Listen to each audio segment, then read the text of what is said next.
The Lord will save me, and we will play my music on stringed instruments all the days of our lives at the house of the Lord.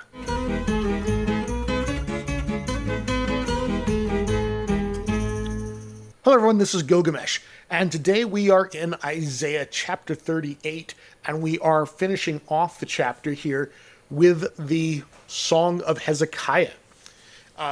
This is a fascinating bit of poetry here. Unfortunately, it's quite damaged. It isn't one of the better preserved sections here.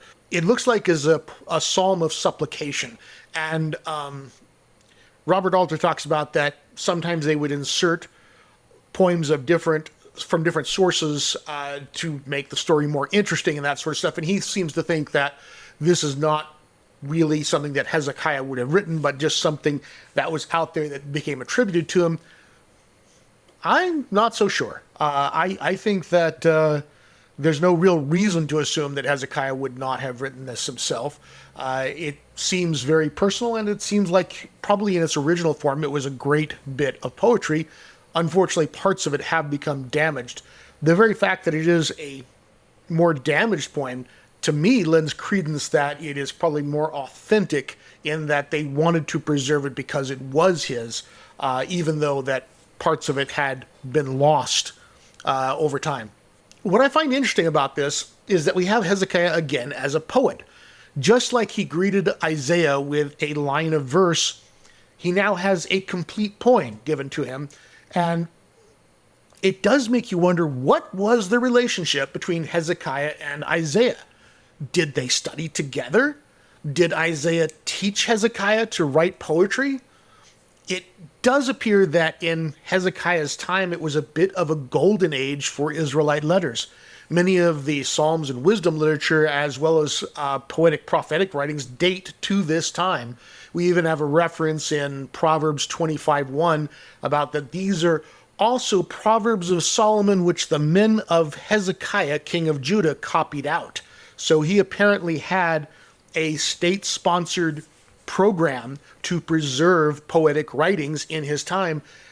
And I think that is where a lot of the real literary quality that we see in Isaiah, and probably the somewhat composed in a very close time frame there, the book of Job and the book of Joel and several of the other prophetic writings, all have this real influence that this was a high point in Israelite Hebrew writing. And Hebrew will actually never again reach the literary height that it once held in about the 7th or 8th century BCE. After this, they will be destroyed as a nation, and the language will struggle and eventually die. And while there are, of course, different ways that it gets revived, none of this will go back to the same ancient literary quality that we would have here at this time of Hezekiah. It seems to be the high point, literary speaking, of this language. Now, what we have here is this poem that seems to have a definite sense of progression throughout it. Like I said, there's some parts to it that are definitely damaged, but you can definitely feel the progression through the poem because it starts with this hopelessness and this resignation to death. But it moves ever more hopeful until finally at the end it reaches this crescendo of life. And so let's start it off here. We're going to start in verse 9. A writing of Hezekiah, king of Judah, in his sickness, and he lived after his sickness. I said, in the middle of my days, I will go. To the gates of Sheol I am summoned for the rest of my years. So we have this writing of Hezekiah the king. There are a few ideas around this word writing. Some suggest it might mean an inscription. Others think that maybe it's a slightly different word entirely, and it identifies a certain genre of poetry or a certain genre of prayer, which is a psalm of supplication. And we also have here that he is in the middle of his days. He's at midlife here. far too young to be summoned to Sheol. Well, the word here that's middle, it's a little uncertain. It might mean quiet or restful, so it might mean in my peaceful or quiet days. This is the only time this word is used to mean middle. It is used two other times in Isaiah 62 to mean restful. So we're not entirely sure what it is. I think middle is probably a pretty good guess based on context. He's in the middle of his life here when he is summoned to go to the great beyond. For the rest of my years is an interesting phrase. It sounds almost as if he would continue to age and perhaps even die, even though he is going to Sheol. I don't know if that's what he intended by it, but it is very interesting to say that he's going to Sheol for the remainder of his years. What does that mean, the remainder of your years, if this is the end? It's hard to say. We can just guess at it. Going to verse 11 here. I said, I shall not see the Lord in the land of the living. I shall not look on man again among the inhabitants of the world. This is interesting. I shall not see the Lord. This may be a reference to temple worship, where it was felt that the worshiper experienced entering the presence of the Lord and even seeing the Lord. Whether that was literal or not is hard to say what it was for the worshiper's experience. But he's saying here that he will not see the Lord again in the land of the living, which is an interesting thing. Does he normally see the Lord? And probably this would be a reference to temple worship, where one symbolically comes to the Lord's presence. He may be referencing that, or maybe he actually did see the Lord on a regular basis. I don't know, but he's saying it will not happen again in the land of the living. Now, in the text here, we have the appearance of the word Lord twice.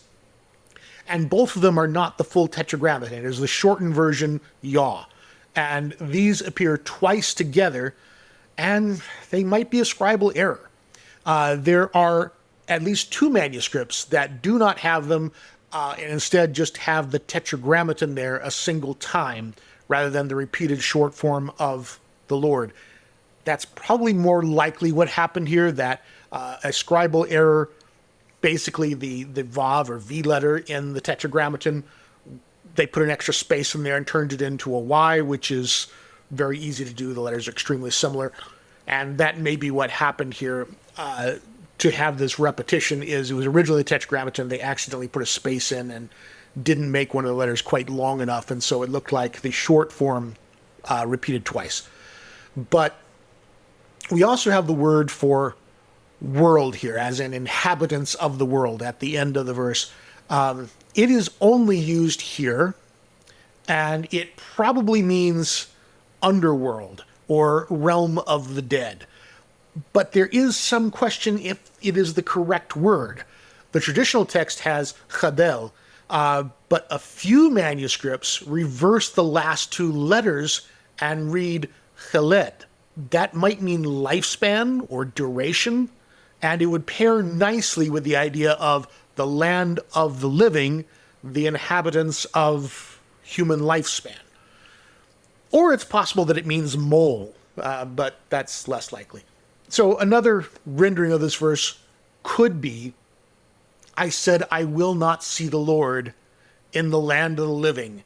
I shall not look on man anymore. With the inhabitants of the underworld I will be. That is another way that this gets translated. The sense is the same, that he's bemoaning the fact that he will no longer be among the living. He will be among the dead. As I said, we start out very pessimistic and bleak here, that he is certainly going to die. And we have verse 12 here, maybe my favorite verse here. My camp is broken and rolled up from me like a tent of shepherds.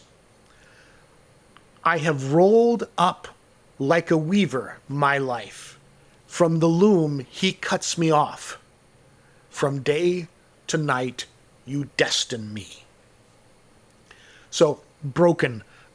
I was looking for a word that captured the meaning here. It's the best word I could think of is that you break camp. The word indicates that you're pulling up stakes, that you're pulling out of the camp. The best word I could think of that in English is that you break camp. And so that's why I went with that there. But the idea here is that he's pulling up stakes from his camp. His sojourn here on the earth is over, and it's time to pull the stakes up and put away the tent. And his tent gets rolled up like a tent of shepherds. This first word here, rolled up, the traditional text, the verb means to uncover or reveal. And that doesn't seem likely here.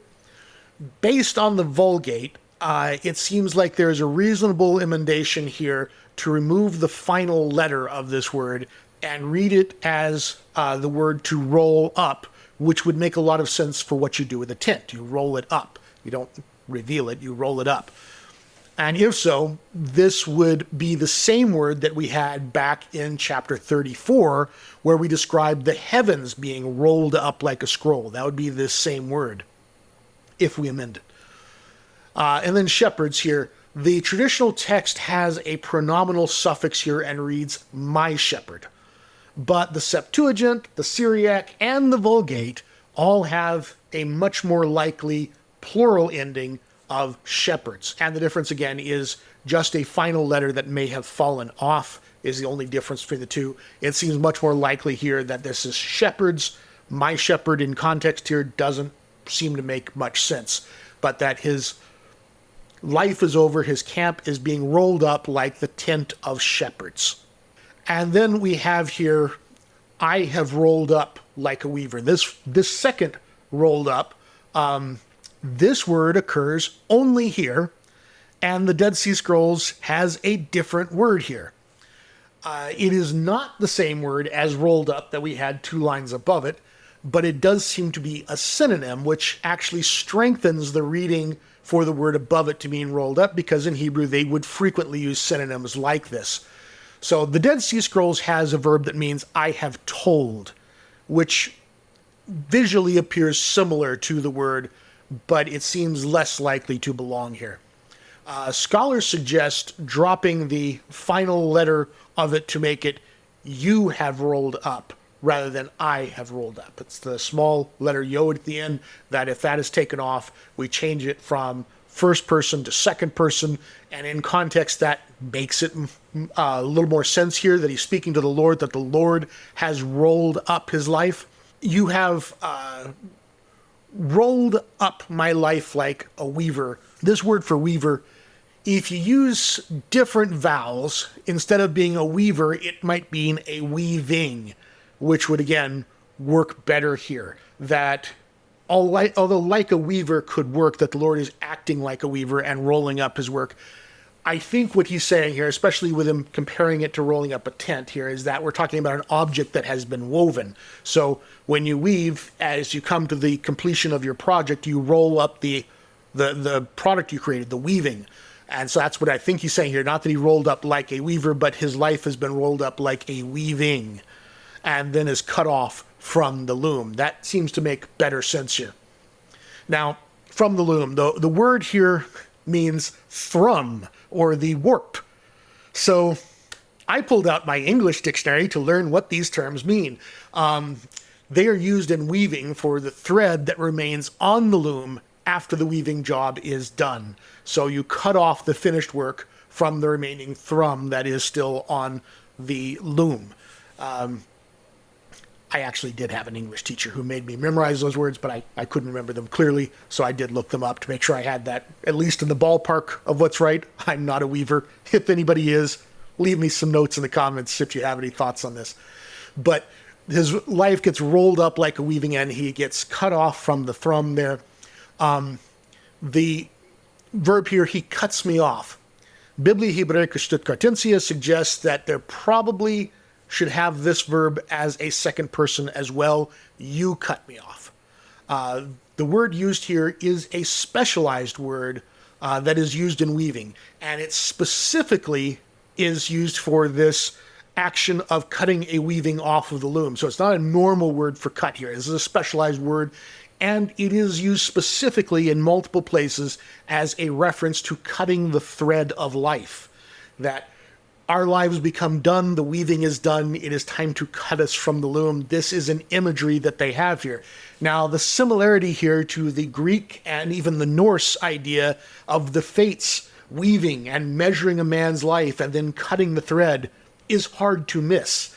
This was a constant symbolism in the ancient world, and it didn't originate with the Greeks or the Norse, but here we have it in Hebrew poetry as well, the idea that his life has been fully woven, and it is now time to cut the thread of life and call it an end. Now, I also struggled with how to render this last line here, you destine me. Both day and night, you destine me. Well, the word here means a completion, a fulfilling. It's from the same root as the word shalom, which means peace, but it also means completeness or fulfillment. And so it can mean something like to make someone whole, such as with a payment. So the sense here is like one of reaching the fulfillment of your purpose here on earth, the measure of your creation. And it's really hard to pack all of that into one nice word here. Destin was the best word that I could come up with, and this line is repeated down below. So the idea here is that from day into night, you've caused me to reach the fullness of my purpose. I have completed my work here, is the idea of what we're saying with this. Then we come to verse 13. I calmed myself until morning. Like a lion, he breaks all my bones. From day to night, you destine me. So I calmed myself. Might be the wrong meaning of that word. We're not sure. Another possibility for this is I cried for help. Very different from calming, but that is the other possibility we look at for what this word can mean. Now, the Dead Sea Scrolls has an alternate reading at this point, but it's a word that nobody knows, so that doesn't really help us much. The meaning of this word is rather uncertain. I did something until morning. We're not sure if that is him calming himself or if that's crying out for help until morning, but he's doing something until morning. We can't tell quite what it is. From day to night, you destine me. This is an exact repetition of the previous verse. Some point to it as possibly a scribal error. I'm always a little hesitant with some of those because poetry naturally repeats. You have refrains that you come back to. I wouldn't be so quick to go to a scribal error on this, but that is sometimes proposed, is that maybe this was accidentally copied twice. Verse 14. Like a swallow, a crane, I chirp. I moan like a dove. Now, the word here, like a swallow, the Hebrew actually says like a horse, but that doesn't make a lot of sense. Not many horses actually chirp. So it's assumed here that this is a misspelling of a similar though rare word that actually means swallow. The difference is the letter in the middle, which again, a difference between a vav and a yod, very easy to get mixed up. If that's the case, this would be a word for swallow rather than a word for horse. The word that follows it, meaning crane, has no conjunction on it. So it's not like a swallow and a crane. It's just a swallow, a crane. I suspect that that second word is actually a gloss, meaning a word added for clarity by a later editor who took issue with the idea of a chirping horse and wanted to add a word here to make it clear that the previous word was a type of bird and not a horse. So the second bird reference that we have here of crane is actually missing in the Septuagint, which does lead some strength there to the idea that it was a gloss added later to explain why a horse is chirping, is that this isn't really a horse, this is actually a type of bird, and so they put the word for a bird afterwards so people would know that's a bird, not a horse. Now, the word here for chirp, this is our final appearance of the unique Isaiah word tzaf. We believe it's onomatopoeic. This is the word here that he is only used in Isaiah, and it's used for the way both birds chirp and the way false prophets chirp. But yes, here he's saying that he chirps. like a bird, and he moans or coos like a dove. This word is a word that means, when referring to humans, can mean to like speak in an undertone. It is a word, a verb that is used for prayerful meditation elsewhere. It can mean other things as well. It can also have negative implications, but this may be the idea here that he's referring to his prayers here, that he is reciting his prayers through the night and referring to that as being similar to cooing like a dove. And then we have here, my eyes are weary with a high place. O Master, oppression is upon me. Support me. What shall I say? And I will say it to him. And he himself has done it. Okay, so my eyes are weary with a high place. This word weary, this line feels a little off. The line says something like, my eyes are small to the height. The height or high place is a term that is used for heaven. And so that can be what we're talking about here, that we're talking about towards heaven. That was just another poetic way to refer to it as on high, or the high place. The word that is small or weary can mean weak or weary, but Biblia Hebräica Stuttgartensia suggests that adding a letter here might possibly change it to a different word that means weeping. And then it would be, my eyes weep towards heaven. Now that does make a lot more sense and feels like the better translation. Other translators go a bit looser and come up with something about, my eyes are weary from looking upward. That's a bit of a stretch. It's a very loose interpretation of what's on the page.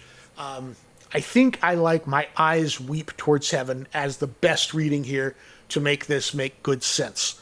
Now, oppression here, oppression is upon me. O Master, oppression is upon me. This is also an uncertain word.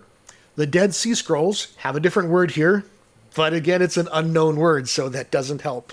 Some conjecture reading this word where the letter sheen might actually be the letter seen. They were written the same way anciently. One's pronounced like an SH, one's pronounced like an S. But they usually don't get them mixed up. If they did, though, in this case, that would make the word change meaning to a word that means to take care of. And that's actually a synonym of the next word. So rather than oppression is upon me, it might mean something like take care of me, support me. And so those two being synonyms, that is appealing. And then we come to verse 15 here, which says, what shall I say? And I will say it to him, and he himself has done it.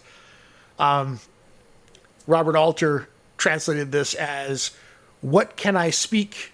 And he has said to me and done it. And his comment was, each of the Hebrew words here is understandable, but how they fit together is not entirely clear.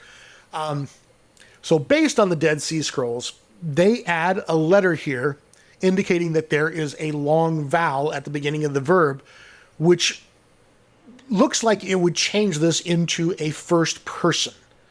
And I will say. The to me in the traditional text here, based on the reading of the Targum and one Greek text, possibly could read to him rather than to me. This is all a bit speculative, and the only agreement here is that there's disagreement. Likewise, the final line here could be read in an accusatory way. The Lord's the cause of it. The Lord is the one who did it. The Lord brought these troubles.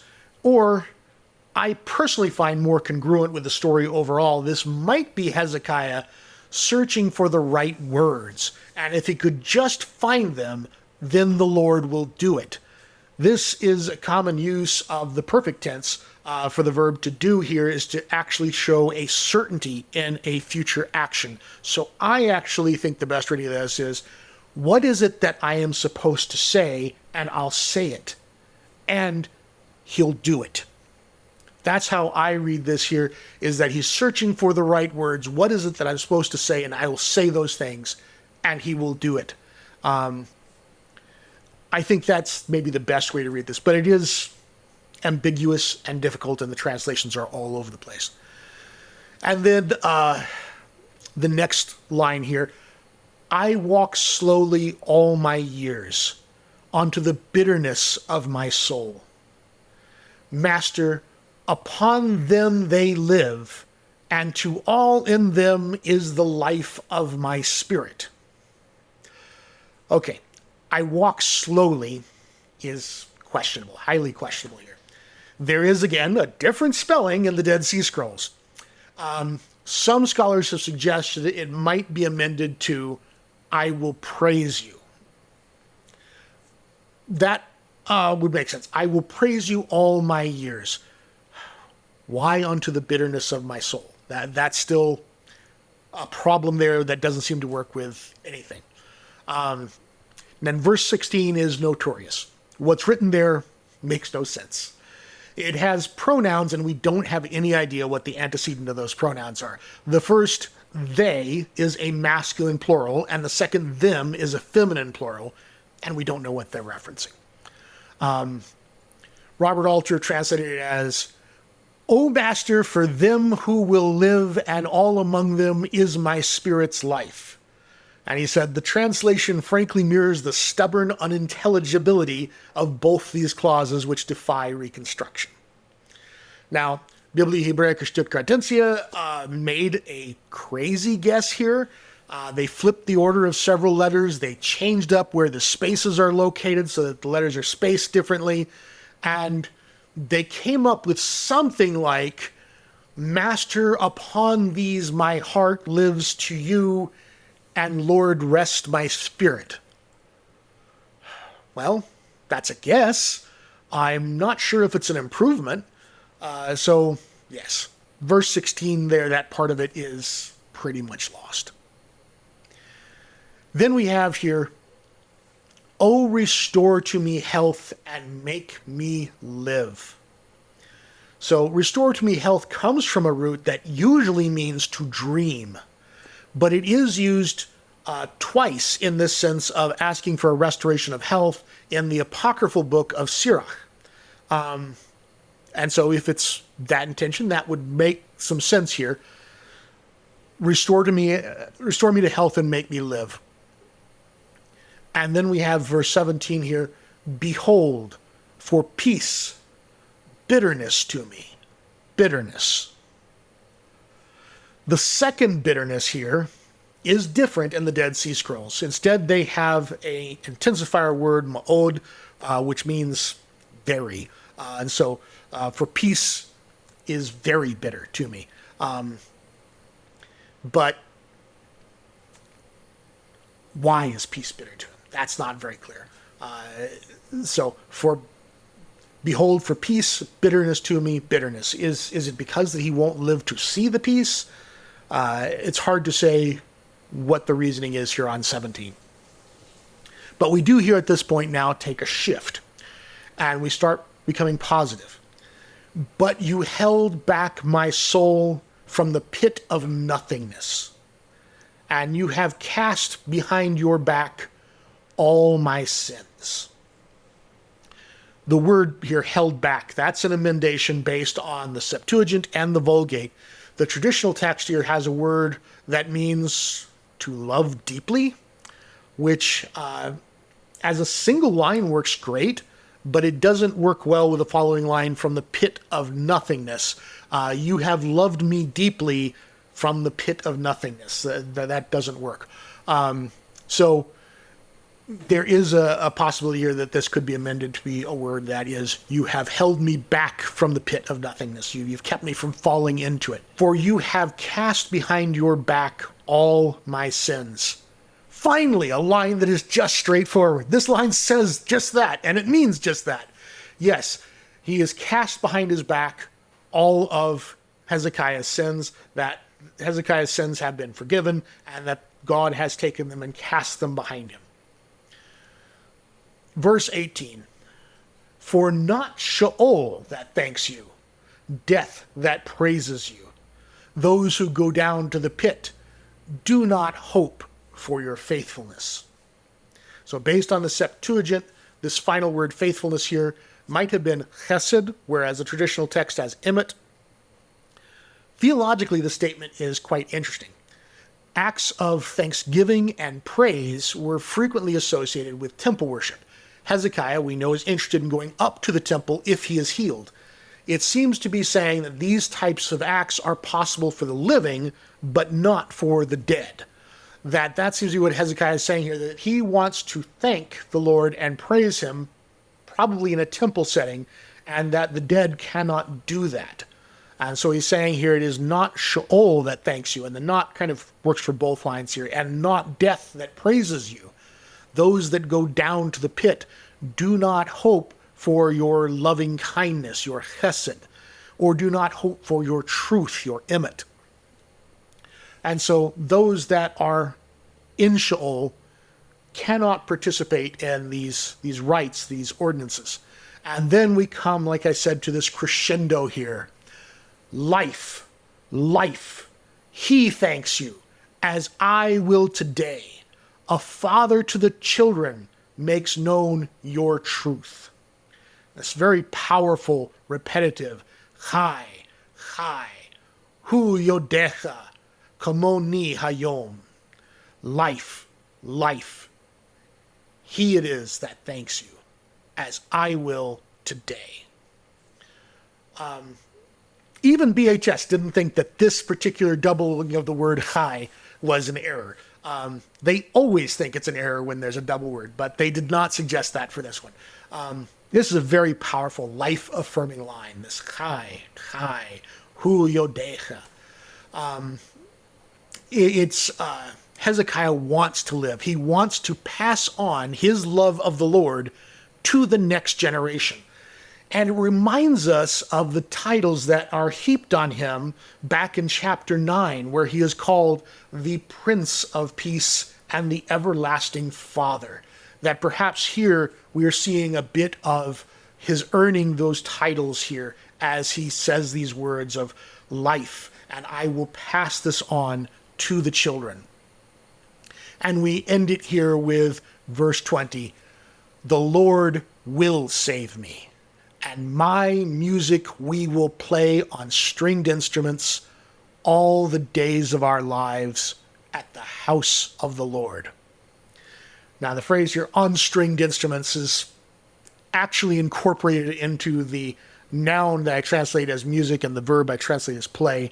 Both of the noun is specifically music that is played on stringed instruments, and the verb is specifically to play a stringed instrument. We don't quite have verbs that specific in English, so I had to kind of add the clarification there. It's a lot more compact in Hebrew.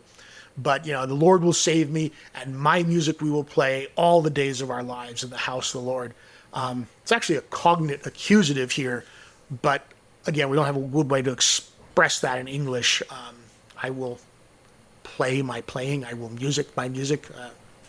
There's not a good cognate accusative we can do in English for that I know of.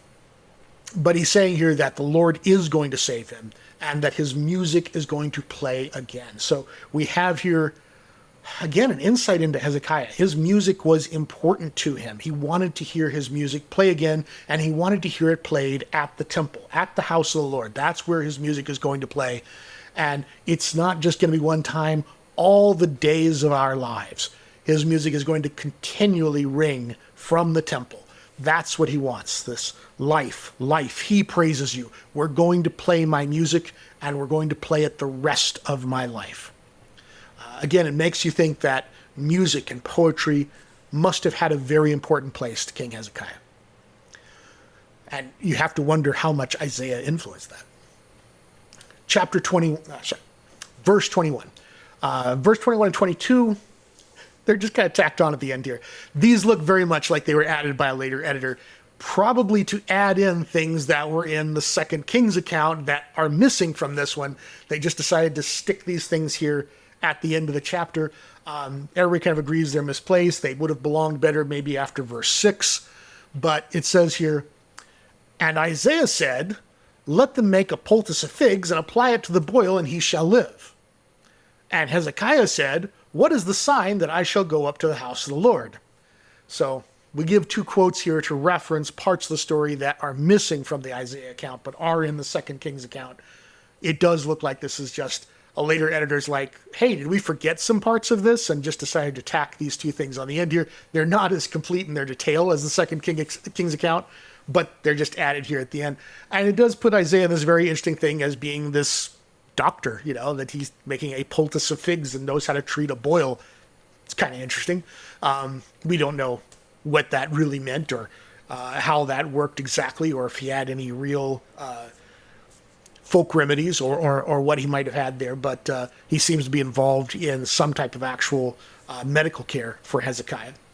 But that's where he ended there. So Hezekiah's great poem here, that he came to the doors of death and he was saved, and he has this affirmation of life, an affirmation that, again, he will go up to the house of the Lord and he will play his music, and his music will play the rest of his life.